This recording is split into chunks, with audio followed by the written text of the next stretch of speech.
Today is December 9th, 2024. My name is Rob Carr of Kalamazoo Right to Life, and this is Pro-Life Week. Well, we are hurtling toward Christmas, and I'm trusting that you are well on your way with your shopping and your tree is up and you're getting into the spirit as we celebrate the birth of Jesus Christ. Today, I really only want to talk about one thing. By now, I'm sure you've all heard that Joe Biden has pardoned his son Hunter in a sweetheart deal, really. It's like an 11-year period of time that he's been washed clean, including the time when he was connected to that Ukrainian energy company Burisma and some of the illegalities that were going on with him then. So we're looking at a 2013 up to 2024 period that he has been exonerated and pardoned. And admittedly, that is the prerogative of a president. Every president, at least in modern history, has done that, of both parties. And that's just, that is the way things are. But typically, a presidential pardon is done when a president is walking out the door at the close of his presidency. His last official duties are to pardon people who might be connected in one way or another to the president's political party or a friend, things like that. And people get pardoned, and it happens all the time. And I understand that, and we have to live with that. So Hunter Biden has been pardoned. But so now let's fast forward to January 20th, 2025. Donald Trump is going to be our new president. And he has an opportunity to pardon individuals, not at the end of his term in late 2028. He has an opportunity to pardon people right off the bat in January or February of 2025. So who am I talking about? I'm talking about the pro-life activists who have been imprisoned during the Joe Biden administration by the Biden Justice Department for violating the FACE Act. These people have gone in, they've been sitting down, they've been praying, or they're kneeling. They're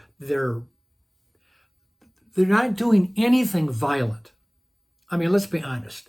They're praying or they're singing. Maybe they're blocking a door, not letting people in or out. Maybe they're doing that. But what they're doing is non-violent.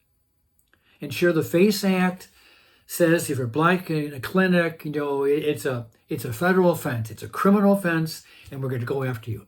And since 1994, when Bill Clinton signed the FACE Act, I'm not sure if hardly anybody was ever prosecuted for it. But lo and behold, the FACE Act became a huge issue for the Biden Justice Department.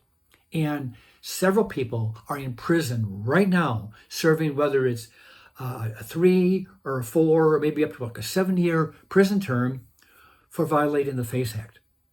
And one of these individuals is an 89-year-old woman. Actually, I think her case might still be pending. Her sentencing might be pending, but she could go to prison. She's an 89-year-old woman, originally born in Yugoslavia, witnessed Nazi occupation, and then she spent several years in a Soviet concentration camp or like a labor camp. And then she came to America, and then she sees abortion, and she sees the similarities between how the Nazis persecuted. Obviously, they persecuted the Jews, but other nationals with prison or executions, concentration camps, and then the Soviet Union did the same thing. They were denying civil liberties for people. Thousands of people were imprisoned and tortured and beaten. And now and then she comes to America and she sees how we treat the unborn child.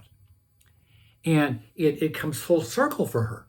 She sees the same thing, a violation of civil liberties, of civil rights for human beings. The unborn child is a human being. So Trump can begin the process, not at the end of his term. He can start at the beginning of his term by looking at each case, maybe one at a time, and pardoning these people and return them to their families. You know, when I think of a FACE Act violation, the ones that Biden has gone after, praying or singing, 7 to 10 years in prison for singing or kneeling or maybe blocking a door, 7 to 10 years. Yes, they have gone on private property. They're preventing perhaps the clinic from operating. Yes, they're trespassing. It's a crime. Call the police. They can be arrested. But it's like a process crime. These people should be fined, whether it was like maybe $300 or $500, something reasonable, because they haven't done anything violent. They haven't attacked anybody. A fine is all they needed, all they deserved. And there should have been absolutely no jail time or prison time. They should not have been processed or through a jury trial. That's all they needed was a fine. Trump can right that wrong, and he can fix this situation by releasing, pardoning these people and letting them return to their families. And while I'm on this whole case of the FACE Act, I really believe that the FACE Act is unconstitutional. When I look at the 8th Amendment of the Constitution, it makes reference to cruel and unusual punishments. Well, if you're sitting on the ground or on the floor and you're praying or you're singing, and you're going to get 5 to 10 years in prison for singing or praying on private property, is that not a cruel and unusual punishment for a nonviolent crime? 10 years in prison? 7 years in prison? I think a pro-lifer needs to challenge this in federal court, and it needs to work its way up, and maybe the Supreme Court will look at this and rule that the FACE Act, at least how it's been interpreted, is unconstitutional. These are not violent crimes. They are process crimes that may only require a monetary fine, and that's it. So I would love to see the Supreme Court look at this case, or look at that law, the FACE Act from 1994, and rule on its constitutionality.